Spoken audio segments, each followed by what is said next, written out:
পার্বত্য শান্তি চুক্তি উদযাপন উপলক্ষে সেনাবাহিনীর গুইমারা রিজিয়নের আওতাধীন সিন্দুকচুরি সেনাজনের উদ্যোগে মানিকছড়িতে এক প্রীতি ফুটবল ম্যাচ অনুষ্ঠিত হয়।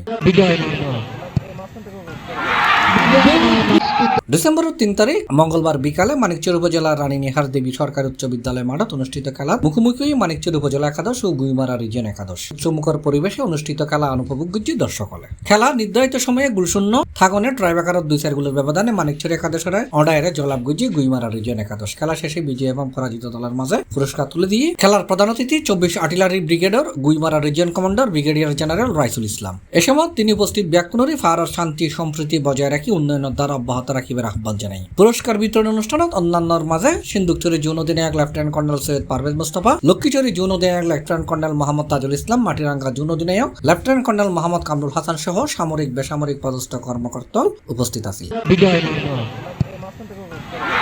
C+ চট্টগ্রাম।